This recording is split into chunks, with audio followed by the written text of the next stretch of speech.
요한의 물 세례를 받는 그 자리에 예수님이 나타나셨습니다. 예수님께서 세례를 받으러 오신 것입니다. 세례는 원래 죄를 씻는 의식인데 왜 아무 죄도 없는 예수님께서 세례를 받으실까요? 예. 마태복음 3장 15절에는 우리가 이와 같이 하여 모든 의를 이루는 것이 합당하니라 이렇게 예수님께서 말씀하셨습니다. 그러니 이 구원자께서는 세례를 받는 것이 구원을 이루는 하나님의 모든 뜻에 합당하다. 그래서 예수님이 반드시 세례를 받아야 한다라고 말씀하시죠. 그 합당하신 그 하나님의 뜻에 대해서 세례 받으심은 예수님 자신의 죄를 씻기 위한 세례가 아니고요. 예수님께서 우리의 모든 죄를 위임받아서 씻으신, 처리하신 그 세례입니다. 그러니 예수님의 죄가 아니라 내 죄 때문에 세례를 예수님이 받으신 것이죠. 이거는 바로 구원자가 우리를 어떻게 구원하셨는가를 정확하게 우리에게 말씀하십니다. 구원자는 우리의 모든 죄를 대신해서 자기 것으로 취하시고 그리고 그 죄를 소멸하신 것입니다. 그러니 그 세례는 우리의 죄를 대신해서 씻으신 것입니다. 그래서 이 구원자는 우리의 구원을 구원하시는 그 방법이 바로 그 가장 그 중요한 키워드가요. 대속이에요. 대속하신 구원자. 대속이라는 것은 대신하신다는 의미입니다. 그러니 우리의 죄를요, 우리의 죄에 대한 나의 죄값을 나에게 요구하는 게 아니고요. 예수님께서 갚아주셨다는 거예요. 대신해서. 그래서 우리는 이 대속이라는 의미를 잘 이해하면은 하나님의 이 구원을 더 우리가 충만하게 이해할 수가 있습니다. 그래서 이 구원은 은혜인 거죠. 구원자가 대신해 주시는 거. 그래서 예수님께서 세례를 받으신 것입니다. 이것을 깨달은 요한이 이후에 예수님이 지나가시는 것을 보고 이렇게 말합니다. 요한복음 1장 29절에 보라 세상 죄를 지고 가는 하나님의 어린 양이로다. 예수님께서는 이 세례 이후에 이제 메시아의 위임과 권능을 부여받으셨습니다. 그리고 구원자가 되신 것입니다. 그러니 이 구원자는요, 나의 모든 죄를 자기가 대신해서 다 지셨습니다. 그렇게 하기 위해서 우리에게 오신 것이죠. 네. 그러니 이 예수님께서 우리에게 오신 이 오심은요, 사람으로 이 땅에 오심은 대속하기 위한 오심, 나를 대신하기 위한 오심입니다. 그래서 이 세례는 하나님이 우리에게 어떻게 오셨는가, 이 예수님께서 세례 받으신 의미를 우리가 이해하면 이걸 아주 분명하게 증명해 주시는 것입니다. 대속이라는 이 의미를. 메시아는요, 이 땅에 오실 때 그냥 하늘에서 쭉 구름을 타고 쫙 내려오신 게 아니었어요. 이 땅에 처음에 오실 때. 그리고 뭔가 그 왕으로서 오셨지만 뭔가 대단하게 이렇게 해서 천사들을 동원해서 이렇게 오신 게 아니고요. 우리가 전혀 생각할 수도 없었고 예측할 수도 없는 방법으로 오셨습니다. 그러니까 마리아의 자궁 안으로 들어오신 하나님이에요. 네. 그러니 이게 얼마나 우리가 이해하기가 어렵습니까? 그러니까 하나님이 이 땅에 사람으로 오시는데 오신 그 첫 장소가 마리아의 태안이었다는 것입니다. 여러분, 이건 생각하면 생각할수록요, 대단한 일이에요. 그래서 예수님께서 이곳에 들어오셔서요, 그 사람이 자라는 과정을 다 겪으셨어요. 마리아를 통해서 태어나셨죠. 그리고 어린 예수님부터 시작해서 그 어린 예수님의 기록이 있죠, 성경에는. 그리고 예수님이 자라시고 모든 과정을 나와 똑같이 되셨다는 것입니다. 근데 이게 바로 메시아가 우리의 사역이 대속이라는 거예요. 나와 똑같이 되셔야 돼요. 그러니 그분은 철저하게 사람이셨다는 거예요. 사람. 완전한 사람. 그러니까 너무나 완벽한 사람. 그러니까 태아로부터 시작한 사람이죠. 어머니의 뱃속으로부터 시작해서 응애하고 태어나서 자라는 그 사람으로, 완전한 사람으로. 그러니 나와 똑같이 되셔서 나의 모든 죄를 다 옮겨서 예수님께서 대속하신 것입니다. 그러나 그분은 또 사람이시지만, 완전한 사람이시지만 하나님의 생명을 가지신 분이에요. 그러니 예수님과 같은 분은 단 한 분이세요. 그 어디에도 예수님과 같은 이런 특별한 존재가 없습니다. 네. 하나님의 생명이 완전한 사람이 되었다. 그래서 그분이 사람인 나의 죄를 대속하실 수 있는 자격이 있으신 거죠. 대신 가져가실 수. 예, 그렇습니다. 그래서 이제 이 세례 받으신 후에 예수님께 어떤 일이 일어났냐면요. 성령이 내려왔어요. 성령이. 네. 그래서 예수님께서 하신 모든 사역은요, 하나님의 능력으로 하신 게 아니라 사람으로 하신 거예요. 사람이 성령의 능력을 받아서 하신 것입니다. 사도행전 10장 38절에는 하나님이 나사렛 예수에게 성령과 능력을 기름 붓듯 하셨음에 그가 두루 다니시며 선한 일을 행하시고 마귀에게 눌린 모든 사람을 고치셨으니 이는 하나님이 함께 하셨음이라 그랬죠. 네. 예수님께서는요, 이 땅에서 수많은 기적을 행하셨죠. 마귀에게 눌린 자들, 병도 고치고 여러 가지 많은 그 사역이 그 하나님의 권능과 능력으로 막 신적인 능력으로 하신 게 아니라요. 사람인데 이때 임한 성령의 능력으로 하신 것입니다. 사람으로서 성령의 사역이었다라는 것이죠. 하나님의 능력을 쓰신 게 아니라 하나님으로서 능력이 아니라 사람이신 예수님이 성령의 능력을 쓰신 것. 그래서 예수님께서 요한복음 14장 12절에는 나를 믿는 자는 내가 하는 일을 그도 할 것이요 또한 그보다 큰 일도 하리니 이는 내가 아버지께로 감이라. 그러면서 14절에 내 이름으로 무엇이든지 내게 구하면 내가 행하리라 이렇게 말씀하셨습니다. 그러니 우리는 성령의 이 기름 부으심을 믿는 믿음으로 이 능력 있는 사역을 할 수 있는 것입니다. 우리의 그 하나님, 우리가 믿는 하나님은요, 삼위일체의 하나님이십니다. 세 분이 한 분이신 하나님이죠. 성부 하나님, 하나님의 본체이신 이분과 그리고 성자, 사람으로 이 땅에 오신 예수 그리스도. 하나님의 한 조각이 떨어져서 사람으로 오신 것입니다. 이분이 성자 예수님. 그리고 영으로 이 땅에 임하신 성령님, 하나님의 영. 예. 이분도 하나님의 한 조각이 떨어져서 성령으로 오신 것이죠. 네.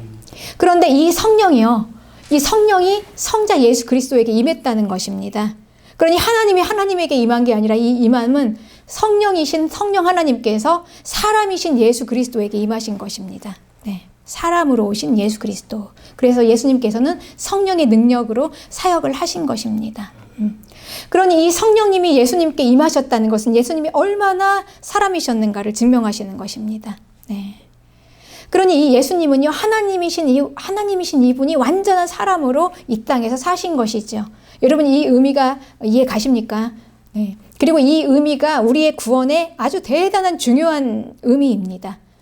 예수님이 사람이셨다는 거, 그리고 우리의 죄를 대속하셨다는 거. 그래서 이 사람으로서 예수님께서 우리를 구원하시기 위해서 십자가에서 죽으시고, 그리고 우리의 모든 죄를 예수님이 가져가셔야 되는 거예요. 그리고 예수님이 그 죄를 소멸하시고 또한 우리의 거를 다 대신하시는 것입니다. 그러니 이거를 누가 막냐? 마귀가 이제 이걸 막는 거죠. 사람이신 걸. 네. 그래서 이제 그때 예수님께서는 그 마귀에게 시험을 받으러 이제 가시는 것입니다. 마태복음 4장 1절에 그때 예수께서 성령에 이끌려 마귀에게 시험을 받으려 광야로 가셨다. 그러니까 예수님께서는요, 세례를 받으시고 성령을 받으신 후에 바로 사역지로 가신 게 아니고요, 이 광야로 내몰리셨습니다. 하나님의 아들이 마귀에게 시험을 받으셨다? 이것도 참 물론 이해하기 어려운 일입니다. 어떻게 하나님의 아들이 마귀에게 시험을 받을 수가 있을까? 그러니까 이것은 하나님의 아들이신 하나님이시, 죄가 없으신 하나님이신 분이 어떻게 세례를 받으셨을까와 같은 말입니다. 그런 이것도 같은 의미인 것이죠. 하나님께서 마귀에게 시험을 받으셨다는 것은 하나님의 시험이 아니고요, 우리의 시험을 하나님께서 또 대신 받으신 것입니다.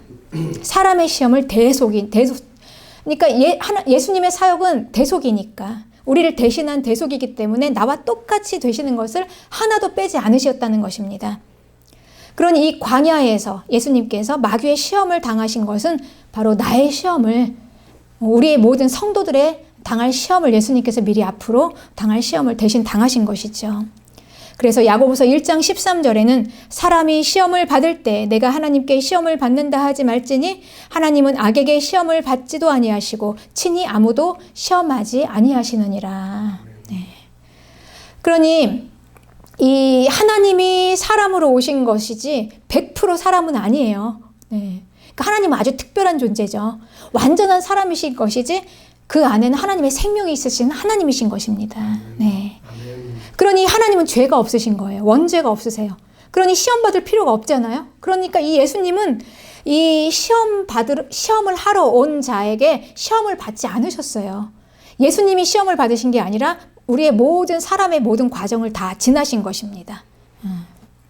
그래서 이거는 하나님의 시험이 될 수가 없었던 것이죠. 왜냐하면 그분에게는 육체의 죄가 없기 때문에.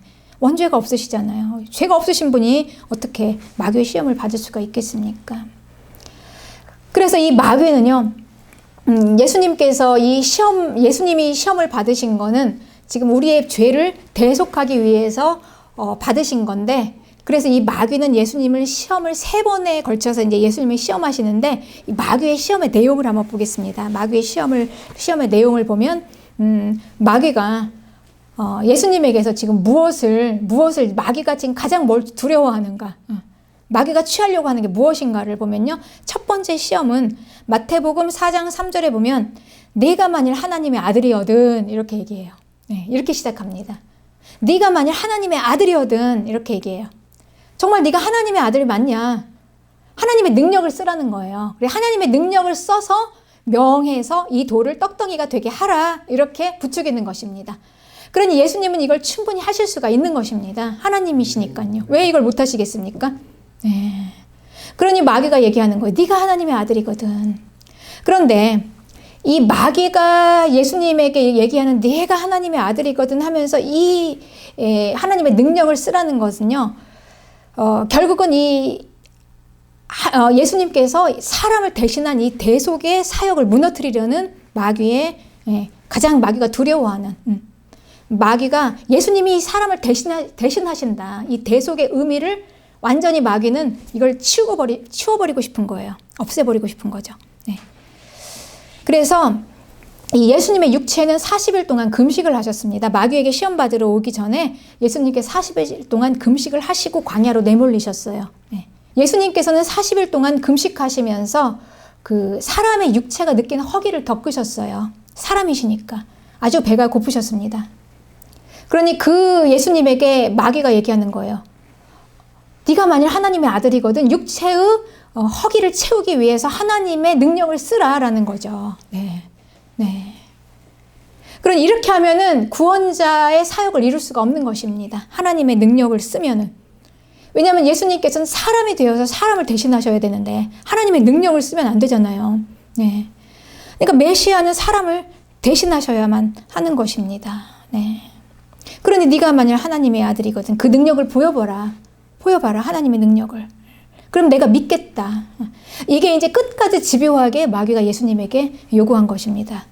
그래서 십자가에 달린 예수님에게 네가 만일 하나님의 아들이거든 끝까지 그 마지막 순간까지 십자가에서 내려와서 그 능력을 보여라. 그럼 우리가 믿겠다 얘기한 거죠. 네. 그러나 이제 그렇게 되는 순간 사람들이 보기에는 와 역시 하나님의 능력이구나라고 보일 수는 있지만 구원자가 될 수는 없습니다. 하나님의 능력으로 구원할 수 있는 게 아니에요. 우리와 똑같은 사람이 되신 거죠. 네. 그렇습니다. 그러니 왜 예수님께서 십자가에 달리셨을까? 저렇게 무능력하게 달리셨을까? 이거는 우리가 구원자를 사람의 생각으로 이해할 수 없다는 것입니다. 하나님의 뜻을 깨닫기 전까지는 그렇습니다. 그래서 예수님께서는요, 이 죄의 유전자가 없으십니다. 그래서 예수님은 오직 마귀에게서 승리하실 수 있는 유일한 분이세요. 네, 죄가 없으시기 때문에. 그러니 오직 마귀에게서 승리할 수 있는 분이 예수님 한 분이신 것입니다. 네. 그러니 이 시험은 예수님이 당하실 수가 없는 거예요. 그러니 예수님께서는 대속하셨기 때문에 마귀에서 이기신, 마귀는 죄잖아요. 죄를 지금 맡고 있잖아요. 그런데 죄가 없으신 분이 어떻게 이게 코드가 맞아가지고 마귀가 시험을 할 수가 있겠습니까? 그러니까 이 시험의 범위에 들을 수가 없는 분이에요. 예수님은 아예 그 범위 내에. 그러니 당연히 이 죄를 능히 이기실 수가 있는 분이시죠. 그래서 예수님께서는 이 죄를 이기시고 단 하나 오직 유일한 한 분 예수 그리스도 그분만이 마귀의 이 시험에서 이기고 죄를 이기실 수 있는 그분이 승리하시고 그 승리를 우리에게 주신 것입니다. 대신해서. 우리는 이 승리를 받아서 승리하는 거예요. 그러니 죄의 유전자가 있는 우리와 같은 자들이 승리할 수 있는 유일한 방법은 우리의 것으로는 안 돼요, 여러분. 내 능력과 내 힘과 내 노력은 안 됩니다. 예수님께서 취하신 그 승리를 우리가 취하는 거. 그래서 승리자를 따라가는 것. 네, 그 한 방법입니다. 오직 승리자를 따라가는 거예요. 예수님을 따라서. 그래서 나의 의가 아니라 하나님의 은혜로 승리하는 것입니다. 네. 이게 이제 이 마귀가 네가 하나님의 능력을 써서 너의 육체의 허기를 채우라라고 시험하는 이 마귀에게 예수님께서는 진리를 선포하십니다. 마태복음 4장 4절에 그 진리가 무엇이냐? 사람이 떡으로만 살 것이 아니요 하나님의 입으로 나오는 모든 말씀으로 살 것이다. 이게 진리입니다. 네. 우리가 무엇으로 사냐? 우리가 무엇으로 삽니까, 여러분? 밥 먹고 삽니까? 물론 밥으로 먹으면 우리가 육체는 어느 정도 유지가 할 수가 있죠. 그러나 그것만이 다가 아니라는 거예요. 밥을 먹고 사는 게 아니라는 거죠. 하나님의 말씀으로, 입으로 나온 모든 말씀으로 산다. 이게 진리입니다. 이 진리인 것을 믿으시기 바랍니다. 하나님께서는 그래서 이스라엘 40년 광야에서 만나를 먹이시면서 이걸 가르치신 거예요. 그 만나가 어디서 내려오냐? 우리의 밥이 하늘에서 내려온다. 그러니 이 말씀에 순종하면 먹어지는 게 우리가 먹고 사는 일용할 양식이라는 거죠. 그러니 사람이 먹고 사는 거는 우리가 열심히 돈을 벌어서 먹는 이 밥이 아니라 하나님의 말씀에 순종하면 밥이 생긴다라고 이거를 배운 것입니다. 네. 그러니 밥이 아니라 순종하면 밥이 나온다라는 것이죠. 이 밥은 하늘에서 내려오는 밥. 이것을 믿는 것입니다. 그러니까 예수님께서는 한치도 흔들리지 않으시고 이 진리를 선포하셨어요. 그러니 이 마귀는요, 이 진리 앞에서 도망갑니다. 마귀는 거짓이잖아요. 온통 거짓으로 다 똘똘똘 뭉쳐 있어요. 그러니 이 거짓이 진리를 딱 선포할 때 이 자기의 이 거짓이 확 드러나면서 수치감을 느끼고 이제 도망가는 거예요. 그러니까 이 진리의 말씀 앞에서 마귀가 도망갑니다. 물러나는 것입니다. 그리고 마귀가 이제 두 번째 시험을 합니다. 네가 만일 하나님의 아들이거든, 또 이렇게 얘기해요.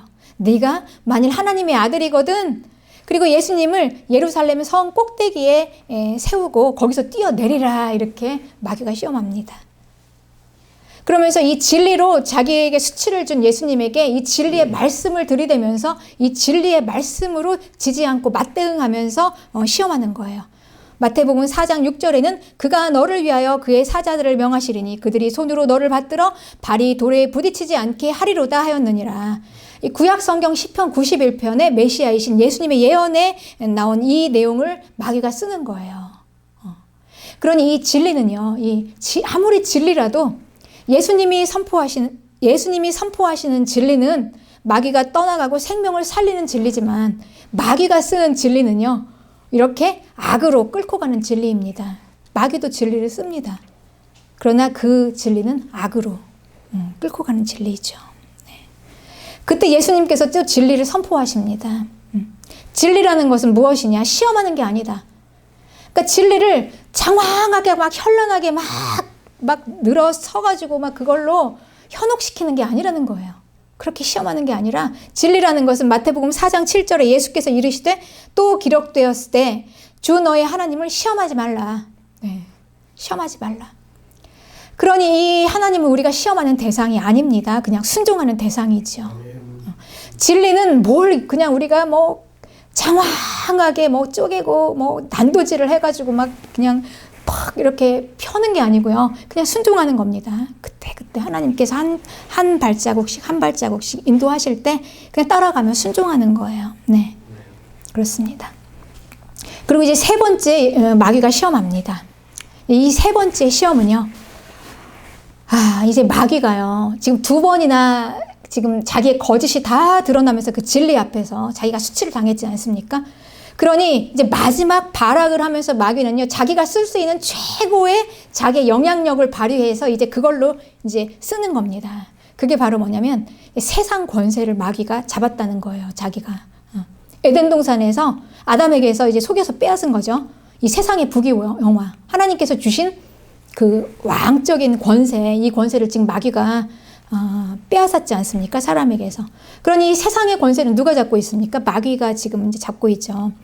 그러니 마귀는 자기가 이 영화와 부귀와 영화와 이 세상의 권력과 돈과 이 모든 이 정말 우리가 세상에서 그 미혹하는 그 좋아 보이는 것들을 다 자기가 줄 수 있는 지금 이제 그런 존재라는 거예요.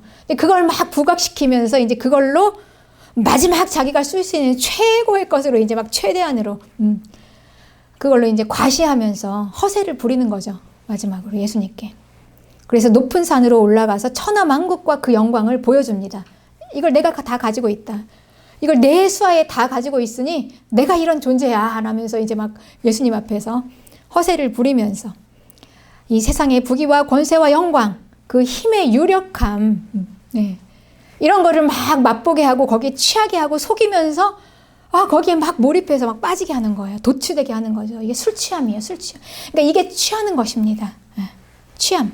마치 술이 취하는 것처럼 몽롱하게 제정신이 아니게 만듭니다. 그러니 우리가 세상에 취하면요, 환각에 빠진 것 같이 자기 정신이 안 나와요. 뭔가 막, 그냥, 이렇게 빠진 것 같아요. 뭔가. 그렇잖아요. 그러니 제대로 분별력도 안 생기고. 네. 그래서 이 화려함과 부에 도취하게 하죠. 이게 마귀가 사람을 속이는 속임입니다. 네. 그런데 여러분, 이게 마귀가 최후의 마지막 이 마지막 때 이 성도들을 향해서 가장 치열하게 싸울 수 있는 싸움의 내용이 바로 이것입니다. 그래서 이 마지막 성도들의 싸움을 음녀 바벨론의 유혹이라고 이렇게 얘기해요. 온 세상을 다 취하게 합니다. 자기의 권세와 세력 안에. 네. 그리고 그 취하는 자들에게 이제 막 군림하는 거죠. 자기가. 그러면서 이제 요구하는 겁니다. 누구를 경배할 것인가? 이거를 선택하라는 거죠. 짐승을 경배할 것인가?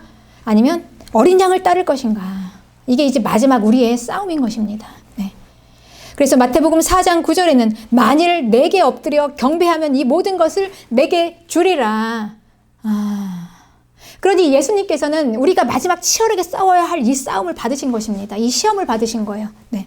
우리가 당해야 할 이 마지막 시험을 예수님께서 미리 먼저 받아주신 거예요. 그래서 예수님께서 이걸 당하셨어요. 네. 네. 그러니 누구에게 경배할 것인가? 짐승이냐 어린 양이냐? 하나님이냐 마귀냐? 이걸 택하라는 거죠. 네. 네. 이게 이제 우리의 종말의 치열한 싸움입니다. 마지막을 시대를 사는 성도들이 여기에서 이기느냐 지느냐예요. 네. 아주 단순합니다. 우리의 싸움은 누구를 경배할 것이냐, 누구를 따를 것이냐. 그때 예수님께서 이 진리를 선포하시는데 이 진리는 지금 우리와 그리고 마지막 때를 사는 성도들에게 영원히 이제 울리는 메아리와 같이 영원히 우리가 꼭 붙잡아야 할 메시지인 것입니다. 종말의 모든 성도들에게 울리는 메시지입니다. 마태복음 4장에 이에 예수께서 말씀하시되 사탄아 물러가라 기록되었으되 주 너의 하나님께 경배하고 다만 그를 섬기라. 네. 그러니 우리를 미혹하는 뭔가 이 세상의 부귀영화를 또 도취하게 하고 취하게 하는 그게 올 때 우리는 사탄아 물러가라 선포하고 오직 하나님께만 경배하고 오직 하나님 한 분만 섬긴다 이렇게 우리가 결단해야 하는 것입니다. 네. 오직 하나님 한 분만 예배하는 자들 그들이 성도들입니다. 어린 양을 따르는 거룩한 흰 옷 입은 순결한 신부 그들은 더럽혀지지가 않았어요. 그러니까 세상에 그 더러운 것들로 더럽혀지지가 않은 것입니다. 그래서 이 교회의 존재감, 성도의 존재감은 거룩입니다. 아멘. 세상과 섞이지 않는 것, 조금도 섞이지 않는 것. 네, 그렇습니다. 그러니 이게 흙과 백의 이중성입니다. 우리는 절대 세상과 섞이지 않으면서 세상에서 또 잘 살아가는 거예요. 이게 성숙한 성도이죠. 네. 그러니 이게 성도의 시험입니다. 성도의 시험. 네. 그럼 이 시험하는 자가 누구일까요? 성도를 시험하는, 예수님을 시험하는 이 시험하는 자는 아주 그 존재가 정확하게 우리에게 명확하게 나옵니다. 성도를 시험하는 자는 우리는 이 시험을요. 혹시 하나님이 나를 시험하시나 이렇게 생각할 수 있는데 하나님은 우리를 시험하지 않으십니다. 네. 그러니까 성도는 이 땅에서 사는 한 시험을 피할 수 없는데 이 시험하는 자가 따로 있어요. 하나님이 우리를 시험하는 게 아니에요. 하나님은 우리를 작정하고 일부러 우리를 시험하시려고 시험을 주시는 게 아니라는 것입니다. 야고보서 1장 14절에는 우리가 어떻게 시험을 받나? 오직 각 사람이 시험을 받는 것은 자기 욕심에 끌려 미혹됩니다. 이랬죠. 그러니 우리가 왜 시험을 받습니까? 그러니까 육체의 욕심에 끌려서 미혹되면 받는 거예요. 이 시험이. 그러니 우리가 항상 육체를 입고 있는 한은 우리가 육체의 욕심을 끌리는 순간 우리는 이 미혹당해서 시험에 걸려드는 것입니다. 그러니 이걸 누가 합니까? 육체를 붙잡고 있고 육체를 미혹하는 자, 즉 시험은 마귀에게서 나오는 거죠. 그래서 마귀는 성도를 시험하는 자입니다. 그래서 15절에는 욕심이 잉태한 즉 죄를 낳고 죄가 장성한 즉 사망을 낳느니라. 그래서 16절에 내 사랑하는 형제들아 속지 말라 이렇게 얘기하는 거죠. 네. 그러니 시험은요, 육체의 아주 감각적이고 현란한 것, 이걸 좋은 것이라 이렇게 이제 속을 때 오는 겁니다. 그가 이제 그런 것들이 좋아 보이는 순간 이제 우리는 그걸 추구하다가 시험에 걸려드는 것입니다. 네. 그러니까 세상의 돈, 성공, 명예, 그리고 요즘엔 또 새로운 게 하나 왔잖아요. 유튜브의 조회수. 네. 그래서 이런 것까지, 네. 그러니까 온갖 그 좋아 보이는 것들 다, 네. 그러니까 이런 것들, 세상이 추구하는 그 모든 것들에 우리가 이제 막 감각적으로 막 미혹되다가 이제 시험에 걸려드는 거지. 그러니까 스스로 시험에 빠져드는 거지. 하나님께서 그거를 일부러 시험을 주시지는 않는다는 것입니다. 그러니 미혹하는 자가 누구냐? 우리에게는 마귀라는 거죠. 그러니까 마귀에 의해서 시험을 받는 것입니다. 네. 그렇습니다. 그래서 17절에는 온갖 좋은 은사와 온전한 선물이 다 위로부터 빛들의 아버지께로부터 내려온다. 그러니 우리가 그 속임에서 이제 벗어나서 이렇게 눈을 뜨게 되잖아요. 그러면 그 좋은 것들이 세상에 있는 게 아니라 하늘로부터 내려온다는 걸 우리가 알게 돼요. 하늘로부터 내려오는 거. 위로부터 내려와서 땅에서 누리는 것입니다. 성도는. 그러니까 우리는 이 육체의 세상에 이 육체의 것, 육체가 요구하는 내가 따라가고 원하는 이 감각을 따라서 내 욕망을 따라서 세상이 추구하는 것을 붙잡아서 행복하는 사람이 아니에요. 그렇게 잘 사는 사람이 아니라 우리는 하늘로부터 쭉 내려오는 그 신령한 것으로 받아서 이 땅에서 누리는 자들입니다. 완전한 복, 그것입니다. 그래서 우리는 이렇게 이제 시험을 피할 수가 없는데요. 그러니까 시험을 하나님이 일부러 주는 것이 아니지만 육체의 욕심에 끌려 미혹될 때 걸려드는 것인데 하나님은 이것을 막아두지 않으시고 그냥 허락하신다는 거예요. 허락하는 거죠. 네. 하나님께서 막으시지 않는 것입니다. 그냥 육체를 따라서 흘러가다가 걸려들어서 시험 드는 것을 그대로 두고 보시는 거예요. 하나님께서는. 네. 야고보서 1장 12절에는 시험을 참는 자는 복이 있나니 이는 시련을 견디어낸 자가 주께서 자기를 사랑하는 자들에게 약속하신 생명의 면류관을 얻을 것이기 때문이다. 네. 그러니 시험에 관한 중요한 정보입니다. 그러니 성도는 무엇이냐? 이 시험을 통과한 자들이라는 거예요. 여기 하나님의 놀라운 하나님의 지혜가 있어요. 하나님의 뜻. 성도를 어떻게 구분했느냐? 하나님의 성도를 어떻게 단련시켜서 연단해서 어떻게 하나님께서 그 성도를 뽑아내냐? 그러니까 세상에 많은 사람들은요, 그 육체의 감각적인 것에 속아서 따라가다가 자기의 욕망대로 가다가요, 그냥 걸려 넘어져서 결국 사망에 이르러서 죽습니다. 거기서 끝나요. 네. 그러나 성도들은 그렇지 않습니다. 성도들은 거기서 죽기 살기로 막 기도하고 싸우고 이기고 눈물을 흘리고 하면서 피를 흘리면서 이제 시련을 견뎌냅니다. 네. 그리고 통과해서 빠져나가요. 네. 그러면서 이제 단련이 되죠. 이제 믿음이 생기죠. 큰 믿음이 거기에서. 그래서 시험을 참는 자는 복이 있습니다. 네. 그 시련을 견뎌낸 거예요. 인내로. 여러분 그 인내로요. 그 육체를 통과한 겁니다. 성도가. 그 어떻게 됩니까? 시험을 통해서. 그러니 이 시험이 없으면 우리는 우리가 입고 있는 이 육체를 통과할 수가 없어요. 그냥 세상 사람처럼 육체 따라가다가 그냥 사망으로 이루어서 죽는 거예요. 그런데 성도는 그렇지 않아요. 그 육체를 인내로 막 싸워서 기도하고 예배하고 그냥 울고 하면서 그 쭉 인내로 나가다가 그 쭉 통과하면 그때 이제 하나님께서 약속하신 대로 주께서 자기를 사랑하는 자들에게 약속하신 생명의 면류관을 얻습니다. 네. 여러분 우리가 어떻게 이 육체를 통과할 수 있을까요? 어떻게 이걸 인내할 수 있을까요? 나를 구원하신 구원자 그분을 사랑하니까 네, 예수님을 사랑하니까 사랑하는 그것 때문에 우리가 죄를 지을 수 없잖아요. 그래서 주께서 자기를 사랑하는 자들에게 약속하신 생명의 면류관을 받는 자들 이게 바로 성도들. 그러니까 성도들은 시험을 통과한 자들이에요. 이들이 하나님의 나라에 들어갑니다. 인내와 믿음으로 통과하는 자들. 그러니 성도는 이 단련을 지나가야 하는 것입니다. 그러니 다시 말해서 성도는 시험을 이기는 자들, 승리하는 자들입니다. 이 시험에는요, 죄가 붙어 있어요. 왜냐하면 이 시험은 우리가 언제 걸려듭니까? 육체의 욕망 따라가다, 내 탐심 때문에, 내 욕심 따라가다 걸려드는 게 시험 아닙니까?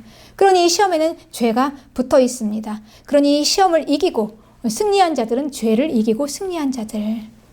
그래서 이들이 하나님의 나라에 들어갈 자격이 있는 자들이라는 것이죠. 네. 그러니 우리는 은혜와 승리를 받았습니다. 약속을 이미 받았어요. 그러나 그거를 나의 자아로 충분히 감당하면서 이루어야 할 그런 과정들이 있습니다. 이게 우리의 구원의 이중성입니다. 그래서 요한계시록의 7 교회에게 주시는 메시지에는 하나님께서 이기는 자들에게 약속하신 거예요. 그거는. 그 약속은 온 세상을 향한 약속이 아니라 이렇게 빠져나와서 승리한 이기는 자들에게 주신 약속입니다. 내가 생명의 면류관을 주리라. 네. 내가 새벽별 같은 예수 그리스도의 이름을 주리라. 즉 영원한 생명을 주리라 라는 거죠. 네, 그렇습니다. 그러니 교회는 이기고 승리하라 라는 것입니다. 이것이 교회입니다. 그래서 예수님께서는 이 시험을 받으시기 전에 40일 동안 금식하셨습니다. 이 금식은 육체의 기본적인 욕구를 금지시킵니다. 그래서 영혼에 몰입하게 해요. 그러니 이 영혼이 아주 강해지는 것입니다. 그래서 이 40일 금식을 예수님께서는 그 마귀의 시험을 이 금식을 통해서 아주 강건한 영혼으로 사람으로 이기신 승리인 것입니다. 그러니 이 시험은 어떻게 하는 것입니까? 예수님의 시험을 보면 40일 동안은 금식이죠. 시험에 앞져서. 그러니 이 시험은 육체의 욕망을 제어할 때 이길 수 있다는 것입니다. 네. 그러니까 내가 그대로 흘러가는 대로 그냥 둬서 하고 싶은 대로 욕망 다, 탐심 다 가지고 시험을 이길 수는 없다는 거예요. 제어하면서 이기는 거죠. 그러니 이거는 우리는 할 수 없어요. 사람은 죄 유전자가 있는데 어떻게 이걸 다 제어할 수가 있습니까? 우리를 대신하신 우리의 구원자, 승리자, 그분의 승리를 우리가 취해서 그분을 따라가는 거예요. 그분을 계속 따라가는 거예요.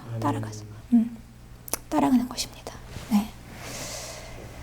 그래서 이제 예수님께서는 이 시험을 통과하시고, 네. 이제 드디어 사역장으로 나가셨습니다. 네. 우리도 이제 이 시험을 통과하고요. 그리고 이제 사역을 하는 것입니다. 네. 그러니 성령 받은 성도는요, 시험으로 훈련하시고, 그리고 믿음으로 단련을 받게 되는 것입니다. 광야에서. 네. 그러니 우리가 예수님을 믿고, 은혜를 받고, 너무나 좋죠. 그 은혜가 달콤하지 않습니까? 그 성령 얼마나 좋습니까? 그러나 마냥 그냥 우리는 그 꽃길만 걷는 게 아니라는 거예요. 네. 거기에는 이런 엄청난 게 있다는 거예요. 광야에서 우리의 믿음을 단련받는 거. 이게 요구된다는 거죠. 네. 그러나 우리는 이제 이길 수 있는 것입니다. 그러니 은혜 받는 거는 마냥 행복한 꽃길만이 아닙니다, 여러분. 네. 그래서 우리는 승리하는 성도들. 예수님께서 어떻게 승리하셨는가. 네. 그러니 우리에게 다가오는 이 시험들이 하나도 이상한 게 아니라는 거예요. 내가 은혜 받고 예수님 믿고 야고보가 얘기했잖아요. 하나 이상한 걸로 생각하지 말아라. 너무나 당연한 거다. 네. 그래서 이 예수님이 이제 마귀의 시험을 이제 그래서 대신 당해주신 것입니다. 우리의 이 시험을. 네. 예수님께서. 그래서 이 예수님의 그 광야에 40일 금식 후에 마귀에게 당한 이 시험의 의미는 우리 성도들에게 대단히 중요한 거예요. 네. 우리도 이길 수 있다는 거죠. 이 승리로. 그리고 우리에게 이 시험이 전혀 이상한 게 아니라는 것입니다. 이상한 게 아닙니다, 여러분. 네. 우리는 이 요구 받아요, 이 시험을. 그리고 이기라. 이기는 자에게 약속하신 그 생명의 면류관을 주겠다. 네. 그래서 이제 마귀가 어떻게 떠나는가를 봤죠. 우리가 예수님의 시험을 통해서. 마귀는요, 뭐 다른 걸로 떠나는 게 아니었습니다. 진리 앞에서 떠났어요. 마귀는 100% 거짓이기 때문에 진리가 드러나면 자기의 그 모든 그 수치가 드러나잖아요. 자기가 얼마나 거짓인가. 자기의 존재가 드러나잖아요. 그러면 더 이상 속일 수가 없어요. 그러니까 가는 거예요. 네. 그러니까 진리의 말씀 앞에서 마귀가 떠나가는 겁니다. 진리. 우리가 진리를 붙잡고 진리를 선포할 때 마귀, 거짓이 떠나가요. 네. 그러니 말씀을 선포하는 이 자리에서 마귀가 떠나가고요. 말씀을 우리가 깨닫고 선포하는 그곳에서 이제 어둠이 물러가는 것입니다. 우리가 시험에 드는 이유는요. 그러니까 아까도 살펴봤지만 다른 게 아니라 육체에 대한 욕심 때문에 그렇잖아요. 육체에 대한 나의 욕심 때문에 미혹이 돼서 거짓에 속아서 시험에 드는 것이다. 이제 시험에 대한 정의를 내리면 그런 것입니다. 여러분, 그러니까 우리가 시험을요, 뭐 다른 데서 뭐 이상하게 이렇게 생각하지 마시고, 뭐 하나님이 나를 뭐 이런 게 아니고요. 그냥 말씀대로, 시험에 드는 이유는, 우리가 시험을 받는 이유는 내 육체의 욕심에 미혹되어서 거짓에 가다 보니까 이제 걸려드는 게 시험인 거예요. 네. 그러니 이 시험이 어떻게 하면 우리가 이 시험을 이길 수가 있겠습니까? 이 미혹에 벗겨져야죠, 이 미혹이. 예. 거짓에서 이렇게 딱 깨어나야 되는 거예요. 진리를 깨달으면 우리가 이제 이 시험을 이길 수가 있고 마귀가 떠나가고 이 죄가 끊어지는 것입니다. 여러분, 우리가 이제 우리 안에 이제 아직도 남아있는 이 죄의 본성들이 있죠. 막 얼마나 많은 욕심들이 있고 탐심들이 아직도 우리가 남아있지 않습니까? 미움도 있고 뭐. 아직도 그래도 뭐 갖고 싶은 게 너무 많지 않습니까? 불법적인 것들. 그쵸? 네. 그러니까 이걸 어떻게 우리가 이기겠냐는 거예요. 뭐 아무리 우리가 이걸 어떻게 해서 마귀하고 싸워서. 네.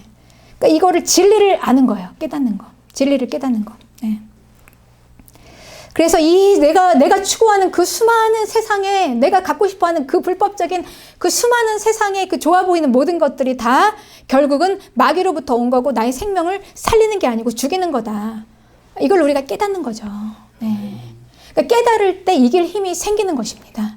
그래서 이 깨달을 때 우리가 이겨요. 승리해요. 죄가 끊어져요. 마귀는 떠나갑니다. 여러분 이렇게 이기는 겁니다. 그래서 우리는 시험을 어떻게 이깁니까? 말씀으로 이깁니다. 현실의 모든 미혹에서 눈을 떠서 진리를 볼 때 이제 우리는 더 이상 죄를 짓지 않게 되는 거죠. 그래서 우리가 말씀을 잘 알고 그 말씀을 깨달을 때 우리는 능히 이길 수가 있는 것입니다. 모든 시험을 이기고 모든 죄를 이길 수 있는 거죠. 그래서 베드로전서 5장 8절에는 근신하라 깨어라 너희 대적 마귀가 우는 사자같이 두루다니며 삼킬 자를 찾는다 그랬어요. 그러니 마귀는 계속해서 다니면서 그 육체의 욕망을 건드는 거예요. 미혹합니다. 계속 우리가 이 육체의 그 욕심을 바라보도록 아직도 우리가 그거를 내려놓지 못한 그것들을 막 쥐고 있도록 그러다 이제 걸려드는 거죠. 거기에. 아직 우리가 그 말씀의 진리로 깨닫지 못하면 아직도 미련이 있으면 걸려드는 겁니다. 네. 그래서 9절에는 너희는 믿음을 굳건히 하여 그를 대적하라. 그때 예수님께서 말씀하신 대로 사탄아 물러가라. 나는 이제 뜻을 정했다. 하나님께 마음을 정했다. 더 이상 나를 속일 수 없다. 네. 그리고 이 믿음을 굳건하게 하는 것입니다. 네. 그래서 이 시험은요. 특별한 믿음 없는 자만 당하는 게 아니라요. 모든 성도가 다 당하는 겁니다. 그리고 이 모든 성도가 다 당하면서 이거를 이기고 벗어난 자들이 하나님의 나라로 들어가는 거룩한 하나님의 백성들, 어린 양을 따라가는 자들인 것입니다. 네. 그러니 이 마귀가 삼킬 자는 다름이 아니고요. 그냥 육체에 미혹된 자예요. 세상이 아름다우면 마귀가 접근합니다. 그래서 베드로전서 4장 3절에는 우리에게 이렇게 얘기해요. 너희가 음란과 정욕과 술 취함과 방탕과 향락과 무법한 우상 숭배를 하여 이방인의 뜻을 따라 행한 것은 지나간 때로 조카도다. 네. 더 이상 이제 시간 낭비하지 말라는 거죠. 충분하다. 그렇게 산 거는. 7절에 만물의 마지막 때가 가까이 왔으니 그러므로 너희는 정신을 차리고 근신하여 기도하라. 네. 그래서 우리는 승리를 취하는 성도들입니다. 그래서 오늘 우리가 예수님께서 대신하셔야만 하는 이유, 그리고 마귀는 그 대신을 무너뜨리려는 그 대속의 구원을 무너뜨려야만 하는 이유. 마귀는요, 우리에게 다가오면은 우리는 충분히 이길 수 있지만요, 예수님이 우리를 대신해서 대속해서 승리하신 그 승리를 붙잡는 한 우리를 이길 수가 없어요. 그러니 마귀는 내가 하나님의 아들이거든. 이거를 마귀가 무너뜨리는 것입니다. 하나님의 능력을 써라. 사람의 능력을 쓰지 말고 그 성도들을 대신하지 말라는 거죠. 그러니 우리는 그 승리를 취할 때 예수님의 승리를 취해서 그 구원자를 따라가는 거예요. 예수님을 따라가는 거예요. 계속해서. 구원자가 간 길을 예수님을 붙잡고 가는 것입니다. 네. 그래서 예수님께서는 광야에서 마귀에게 이기신 승리를 우리에게 주셨어요. 그리고 십자가에서 최후로 승리하신 그 승리를 우리에게 주신 것을 믿으시기 바랍니다. 할렐루야. 네. 그러니 시험을 이기는 건 나에게서 나오는 것이 아니고 승리하신 예수님을 내 것으로 받는 거죠. 믿음으로. 내 힘과 노력이 아니라 구원자를 따라가다 이기는 것. 구원자와의 그 긴밀하고 밀접한 관계는 그분의 말씀에 순종하는 것. 그러니 한마디로 얘기하면 시험은 어떻게 해서 이길 수 있냐. 진리이신 말씀에 순종하는 것. 그러니 내가 내 마음 안에서 이제 마음에 우리가 은혜를 받고 뜻을 정했잖아요. 네, 이제는 세상이 아니라 하나님 한 분만 섬기며 경배하기로. 그러니 그 믿음을 우리가 굳건하게 하면서 세상이 자꾸 미혹할 때마다 우리는 그걸 거절하고 그리고 계속해서 남들이 뭐라고 하든지 간에 하든지 말든지 그냥 그 길이 어떻든지 간에 좁은 길이든 아니든 그냥 예수님 붙잡고 그냥 내가 깨닫고 진리로 취한 그 말씀에 하나하나 순종하다 보면은 어느새 우리는 승리하고 있습니다. 여러분, 이렇게 우리는 이기는 것입니다. 네. 그러니까 천하의 이거 외에는 우리의 능력과 힘으로는 안 돼요. 여러분, 아무리 우리가 뭐 경험이 많고 세상으로만 많이 배우고 똑똑하고 잘나고 뭐 능력이 있어도 그걸로는 안 되는 거예요. 내가 아무리 무슨 재능이 많아도 안 되는 거예요. 재간이 없어요. 이건 영적인 게 같이 있기 때문에, 시험에는 마귀가 끼어들기 때문에 영적 전쟁입니다. 이걸 어떻게 사람이 이길 수가 있습니까? 진리를 대적하는 것밖에는 이길 수가 없는 것이죠. 그래서 우리를 도우시는 성령님, 우리는 그렇게 예수님을 따라갈 때 우리가 그러니까 마음을요, 내가 세상 따라가지 않고 예수님을 따라가야 되겠다라고 뜻을 정하면서 조금만 마음을 딱 기울이는 순간, 그때 성령님께서 우리에게 확 이제 막 부어주시는 거예요. 능력을, 힘을, 이길 힘을 주시는 것입니다. 이것이 능력입니다. 그래서 요한계시록 7장 14절에는 어린 양의 피에 그 옷을 씻어서 희게 된 자들, 어린 양의 피에 우리를 씻어서 희게 된 자들이에요. 대속의 구원입니다. 이게 바로 대속의 구원입니다. 마귀가 그렇게 예수님께서 무너뜨리려고 했던 것들, 마지막 순간 그 끝까지 십자가 지는 그 현장에서까지 마지막 그 순간에까지 그랬잖아요. 예수님께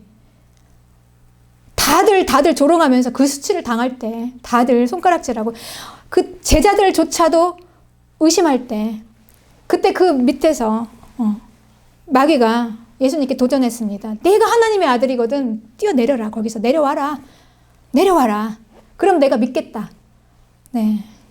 그러나 예수님께서는 그 끝까지 사람이신 것을 포기하지 않고 우리를 대신해서 승리하셨습니다. 그러니 우리의 구원자는요, 대속하신 메시아이십니다. 네. 그래서 하나님께서 우리에게요, 오실 때 아들의 이름으로 오신 것입니다. 아들.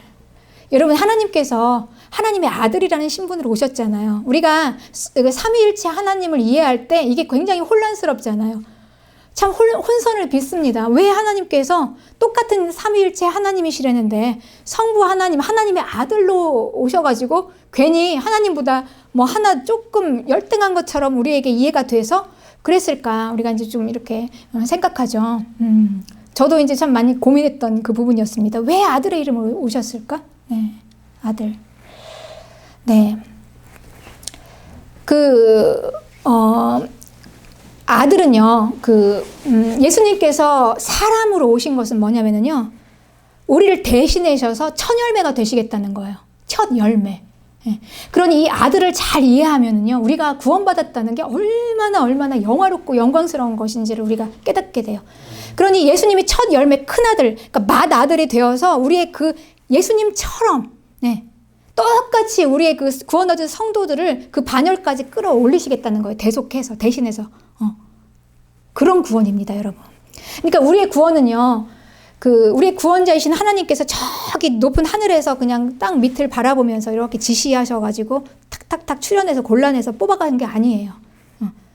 그 하나님께서 직접 나하고 똑같이 내려서 오셔서 나를 대신해서 어떻게 끌어다니셨냐면요, 하나님의 가족으로, 그러니까 예수님의 그 형제로, 그러니까 하나님의 피를 같이 나눠서 예수님과 똑같이 같은 반열로, 물론 이제 우리가 여기서 이걸 뭐 또 잘못 이해해서 뭐 사람이 뭐 예수님하고 똑같다더라 이렇게 이해하면 아니고요.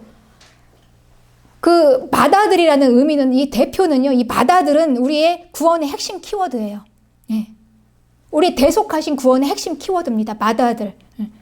그러니까 맏아들이라는 것은, 구원이라는 게 떨어져서, 예수님을 떨어져서 나 혼자 내가 믿어서 된 게 아니라 예수님께 붙어 있어서 예수님께 공급받아서 된 거예요. 그 모든 유전자를, 하나님의 유전자를. 네. 그러니 하나님의 피를 우리가 나눠 받은 거잖아요. 그러니 여러분, 이게 우리에게 구원이 얼마나 신령합니까? 여러분, 이해 가십니까? 이 의미가? 제가 실은 오늘 내용이요, 좀 굉장히 제가 준비하면서도 이거 좀 많이 어려운데 제가 이제 그러면서 준비한 굉장히 어려운 내용인데, 이걸 여러분들이 이해하셨다니 정말 감사해요. 네. 그러니 이 성도들을요, 예수님께서는 성도들을 한 사람 한 사람 자기처럼 만드셔서 데리고 가신 거예요, 여러분. 자기처럼. 네. 그러니 우리는 하나님의 가족이고요. 우리는 다 한 가족이에요. 교회가. 가족이에요. 예수님의 피를 나눈. 네. 그래서 이제 이것이 약속의 성취인데요. 빌립보서 3장 21절에 그는 만물을 자기에게 복종하실 수 있는 자의 역사로, 하나님의 역사로 우리의 낮은 몸을 자기의 영광의 몸의 형체와 같이 변하게 하시리라 그랬어요. 그러니 우리가 구원받을 때는, 그러니 여러분 얼마나 우리가 구원받을 때 우리의 몸과, 그리고 이 몸뿐만이 아니에요. 우리의 생각까지 새롭게 하시는 거예요. 우리 존재까지. 그러니 우리가 당연히 이 죄를 통과해야 되지 않겠습니까? 이 시험을 능히 이기고 지나가야 되지 않겠습니까? 네. 그래서 우리의 모든 우리 내면만 새롭게 되는 게 아니라 우리의 몸까지 하나님의 영광의 몸의 형체같이 변하게 하셔서 고린도전서 15장 49절에는 우리가 흙에 속한 자의 형상을 입은 것 같이 하늘에 속한 이의 형상을 입는 것. 네.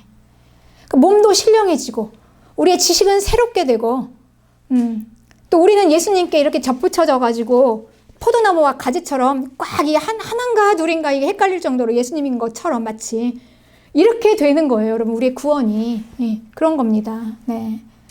그래서 요한일서 3장 2절에는 우리가 지금은 하나님의 자녀라. 그렇죠? 그러나 우리는 장래에 어떻게 될지 아직 나타나지 않아서 몰라요. 네. 그러나 그가 나타나시면 우리가 그와 같이 될 줄을 아는 것은 그의 참모습 그대로 볼 것이기 때문이다. 그러니 우리가 이제 하나님께서 우리를 데려가실 때, 우리가 하나님 나라에 갈 때, 그때는 우리가 누구와 같이 된다고요? 예수님처럼. 예. 그러니 이 구원받은 성도의 영광은요, 이 비교할 수 없는 영화로움이에요. 정말. 그냥 단순히 그냥 내가 구원받아서 천국 가서 그냥 영원히 사는 거 이런 정도가 아니라 하나님의 아들. 네, 하나님의 아들인 거죠. 네. 그래서 예수님께서 하나님의 아들이라는 이름으로 오신 것입니다. 맏아들로. 처음 아들로.